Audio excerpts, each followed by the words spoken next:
welcome. So, on our first podcast, I'm going to be giving 7 tips for beginners on how to essentially elevate your financial fitness.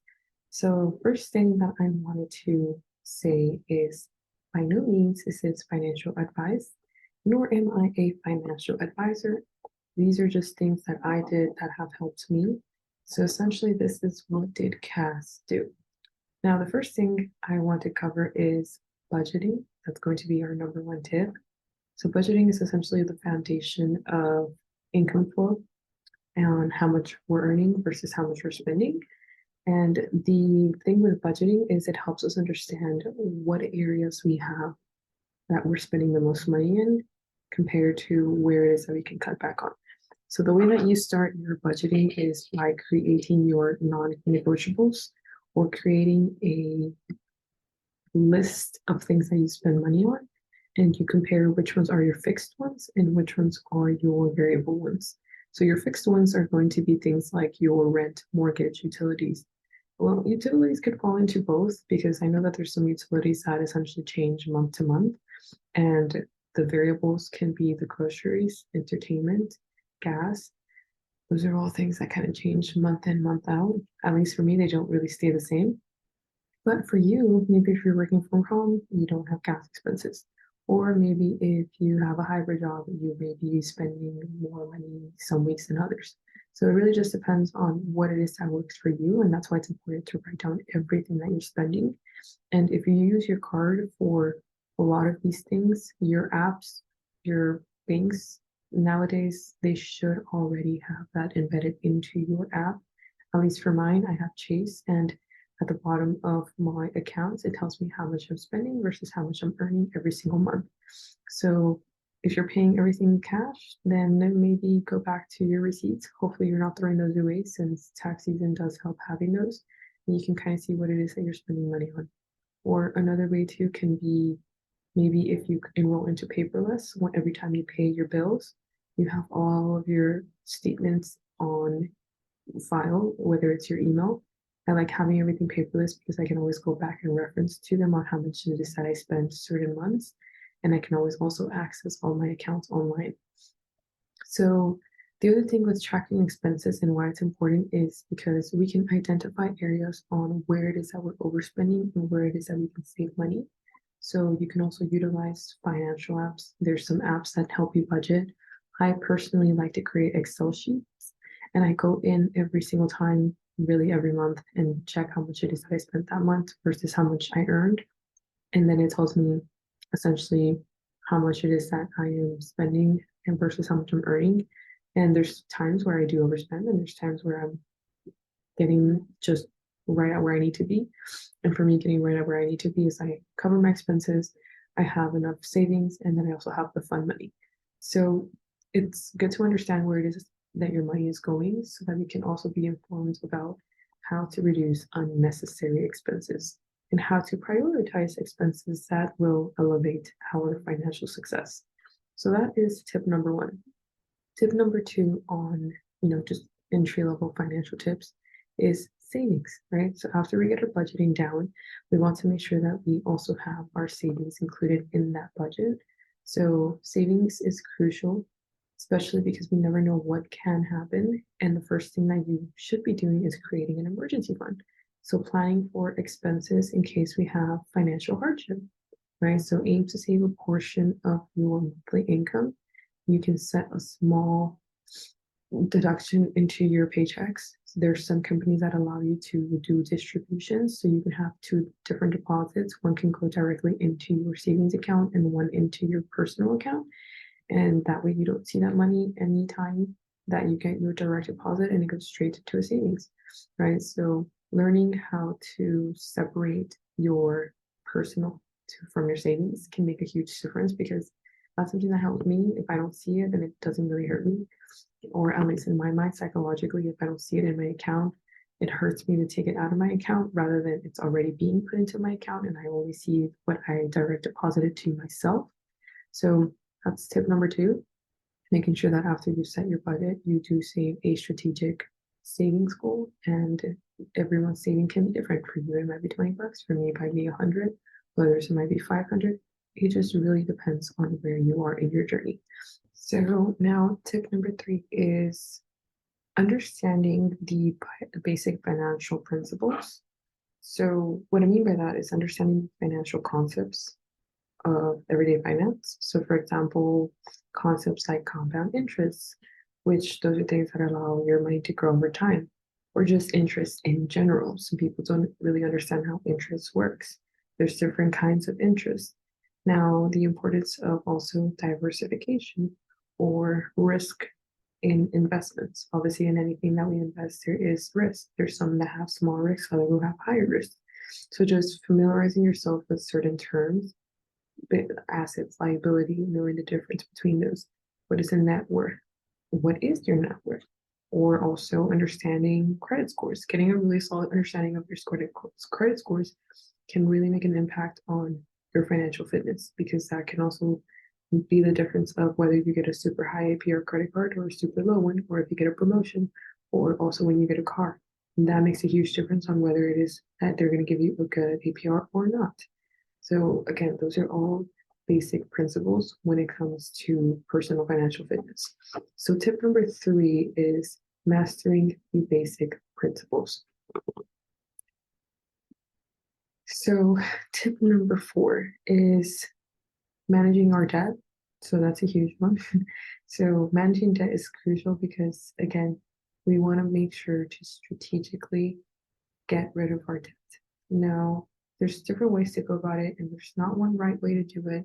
But one thing that has helped me is cutting down on the highest interest first. So that one is the one I'm going to tackle.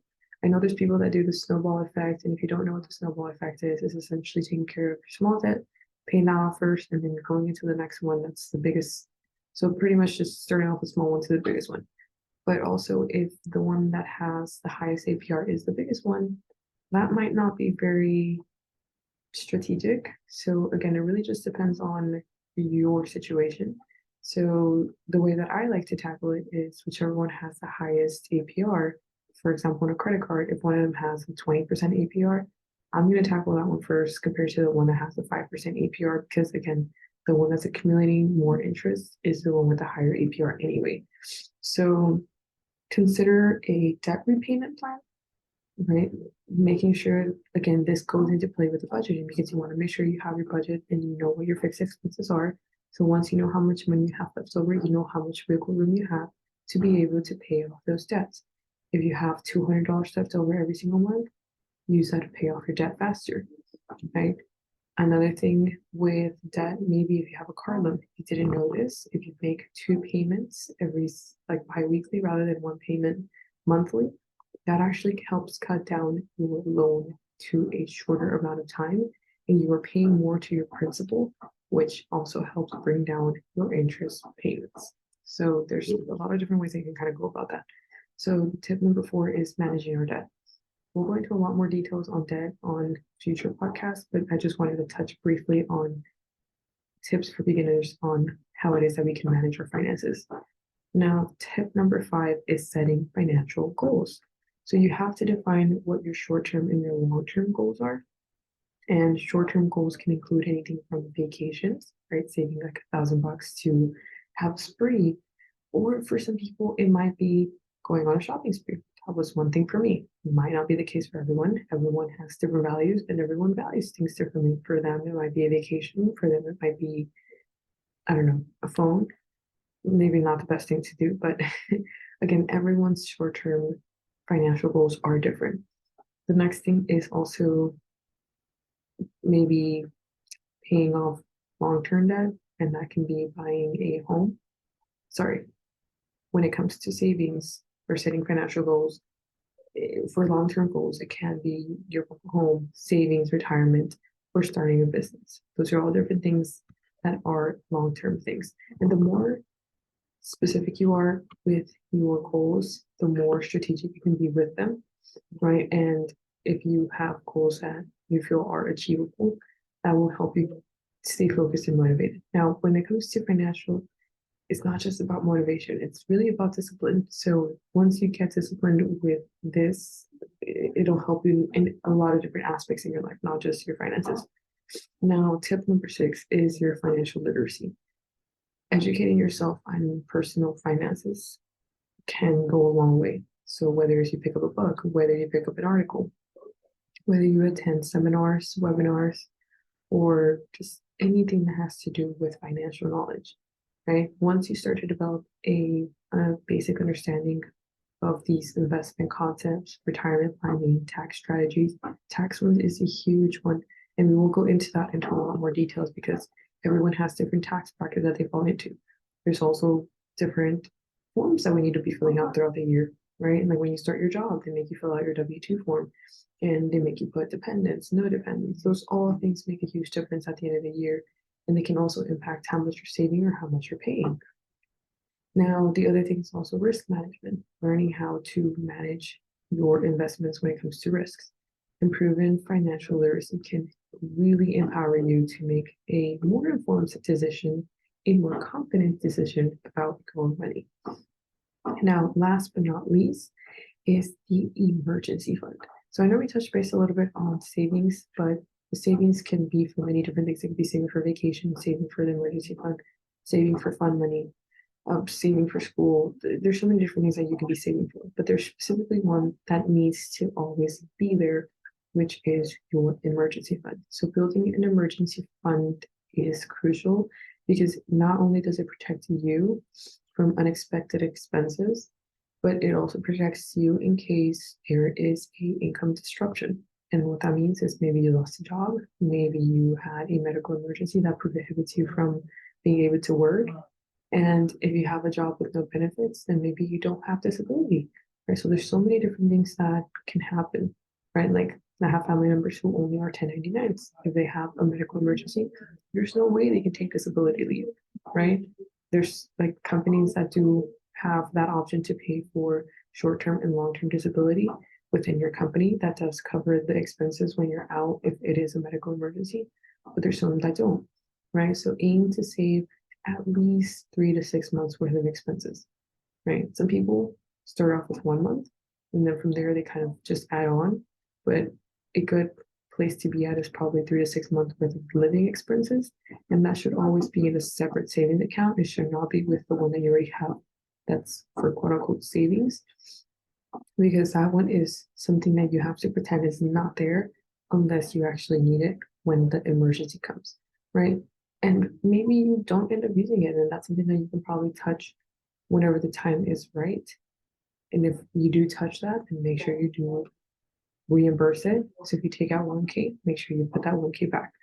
But again, that just gives you a safety net in case you lose a job, whether there's a kind of major emergency like medical, I don't know, maybe you've had an accident, God forbid any of that happens, or maybe a family member has and you need to take care of them, or maybe your car needs a major repair or a house needs a major repair. Those are all things that help you.